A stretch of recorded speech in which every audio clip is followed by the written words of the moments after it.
दोस्तों सीबीएसई और डीओई ने अपना एनुअल सिलेबस 2025-26 का जारी कर दिया है। आज की वीडियो में हम क्लास 9th हिंदी का पूरा सिलेबस समझेंगे, जिसमें मिड टर्म में हमें क्या क्या और कितना पढ़ना होगा, फाइनल एग्ज़ाम में हमारे पास कौन कौन से चैप्टर्स आएंगे, कितने चैप्टर सीबीएसई ने इस बार हटाए हैं और ग्रामर में हमारे कौन कौन से टॉपिक्स आ रहे हैं। पूरी वीडियो को ध्यान से एंड तक देखें ताकि आप पूरा सिलेबस समझें और आपकी अच्छी तैयारी हो जाए। साथ में चैनल को सब्सक्राइब कीजिएगा ताकि हर आने वाली अपडेट आपको लगातार मिलती रहेगी। यहाँ पे हमारे पास जो हिंदी में 2 किताबें होती हैं, पहला क्षितिज है और दूसरी कृतिका है। तो सबसे पहले हम क्षितिज की बात करते हैं। तो क्षितिज में आपके पास ये हर बारी आता है आपके पास प्रेमचंद की 2 बैलों की कथा, बहुत ही मज़ेदार ये कहानी है, आप टिक करते जाइए। राहुल सांकृत्यायन द्वारा ल्हासा की ओर चैप्टर है, तो ल्हासा की ओर चैप्टर आपको पढ़ना है। और इन सभी चैप्टर्स के क्वेश्चन आंसर और पूरे डिटेल्ड वीडियो मैंने चैनल पे डाला है, इसी वीडियो की डिस्क्रिप्शन में आपको सारी चैप्टर वाइज मिल जाएंगे। उसके बाद रहता है उपभोक्तावाद की संस्कृति। ये जो 3 चैप्टर हैं ये गद्य खंड में है और ये तीनों के तीनों चैप्टर आपको मिड टर्म में पूछा जाएगा, ठीक है। उसके बाद हमारे पास काव्य खंड से हैं कबीर की साखियाँ, जिसमें साखियाँ और शब्द दोनों हैं, तो कबीर की साखियाँ आपको पढ़ना होगा। उसके बाद ललित के वाक हैं, तो कबीर की साखियाँ हों चाहे ललित की वाक हों, इन सभी की मैंने प्रॉपर व्याख्या वाली वीडियो डाली है क्वेश्चन आंसर के साथ में, तो आप उन्हें जा कर के देख सकते हैं। और अगला है रसखान के सवैये। इसका मतलब 3 चैप्टर आपको गद्य में पूछे जाएंगे, 3 चैप्टर आपको काव्य में पूछे जाएंगे, तो टोटल मिड टर्म में आपको 6 चैप्टर आ रहे हैं, ठीक है। उसके बाद हम यहाँ पे बात करेंगे कि कृतिका में, तो कृतिका में हमारे पास एक चैप्टर रहेगा इस जल प्रलय में, ठीक है, एक ही चैप्टर है मिड टर्म में फ़िलहाल। आगे देखते हैं कि पूरा सिलेबस ओवरऑल क्या रहेगा। उससे पहले हम ग्रामर की बात करते हैं। तो ग्रामर में हमारे पास रहता है एक शब्द निर्माण। शब्द निर्माण में आपको उपसर्ग और प्रत्यय दोनों टॉपिक रहते हैं और 2 नंबर का उपसर्ग आता है और 2 नंबर का प्रत्यय आता है। टोटल आपको 4 नंबर उपसर्ग और प्रत्यय में, जिसमें आपको मूल शब्द छांटने के लिए आ जाता है। कोई एक उपसर्ग दिया होगा उससे शब्द बनाइए, प्रत्यय से शब्द बनाइए, तो इस टाइप के आपको क्वेश्चंस आते हैं। उसके बाद हमारा अगला टॉपिक रहेगा समास और उसके भेद, ठीक है।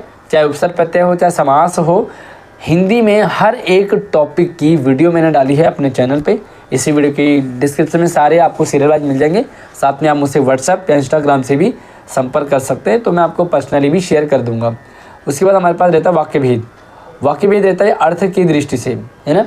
तो वाक्य के भी 2 प्रकार के होते हैं, एक रचना की दृष्टि से, एक अर्थ की दृष्टि से। तो आपके पास अर्थ की दृष्टि से आएगा।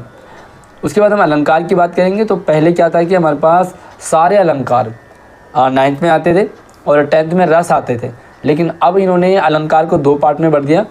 आपको 9th में अनुप्रास, यमक और श्लेष, ये 3 अलंकार आपको 9th में पढ़ने एंड रिमेनिंग जो भी अलंकार है वो आपको 10th में पढ़ने होते हैं। तो ये ग्रामर का आपका टॉपिक रहेगा।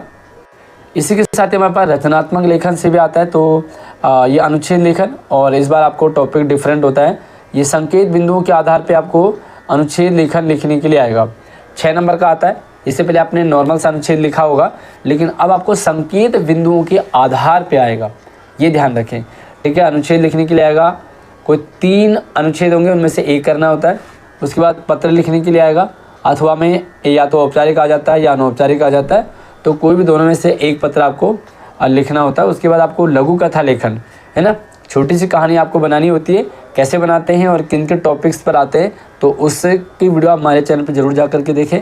लघु कथा के बाद हमारे पास अगला है ईमेल लेखन, ठीक है। तो आज इंटरनेट सभी के पास है और इंटरनेट से रिलेटेड हमारे पास ईमेल लेखन है, ये आपको टॉपिक आएगा।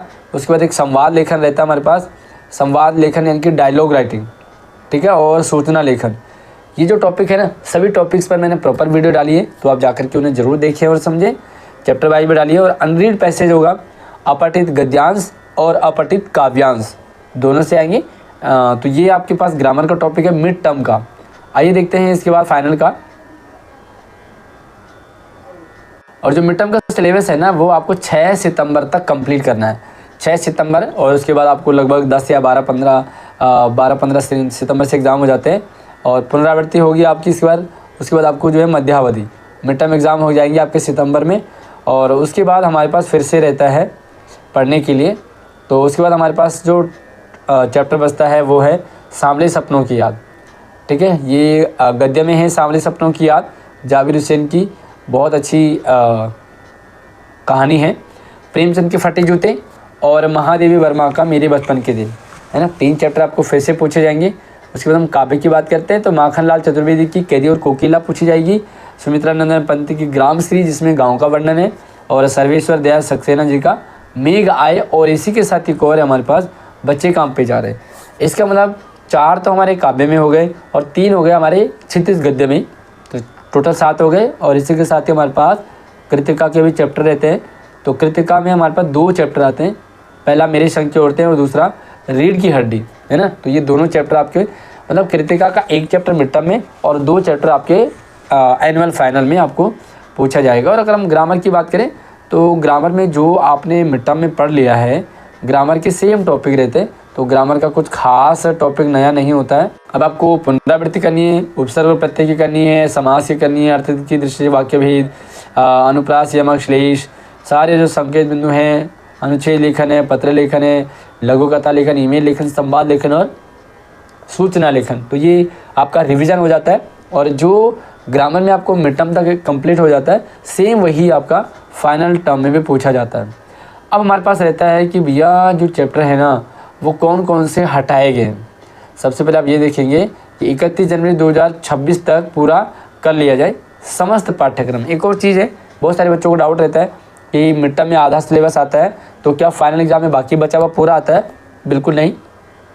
इसमें क्या होता है कि मिड टर्म में आपको आधा भले आता हो, लेकिन फाइनल एग्जाम में आपको मिड टर्म का भी आधा और बाकी बचा हुआ आधा, यानी कि पूरा सिलेबस आपको फाइनल एग्जाम में पूछा जाता है। और उसके बाद वार्षिक परीक्षा हो जाती है। अब हम ये देखेंगे कि हमारे पास कौन से चैप्टर हटाए गए हैं। तो यहाँ पे सबसे पहले चपला देवी का नाना साहब की पुत्री देवी मैना को भस्म कर दिया गया, ये पूरा चैप्टर नहीं आएगा। हजारी प्रसाद द्विवेदी जी की एक कुत्ता एक मैना, ये भी आपको पूरा पाठ हटा दिया है। काव्य की बात करेंगे तो काव्य में 2 पाठ हटाए हैं, चंद्र गहलान से लौटती बेर और यमराज की दिशा, ये दोनों कविताएं नहीं पूछी जाएंगी। और अगर मैं कृतिका की बात करूं तो कृतिका में ना आपके पास माटी वाली कहानी आएगी और ना ही किस तरह आखिरकार में हिंदी में आया। तो ये भी आपको पता लग गया कि कृतिका में आपको कौन कौन से चैप्टर पूछे जाएंगे, क्षितिज में कौन कौन से चैप्टर पूछे जाएंगे। तो ये आपका पूरा सिलेबस एक तरह से है।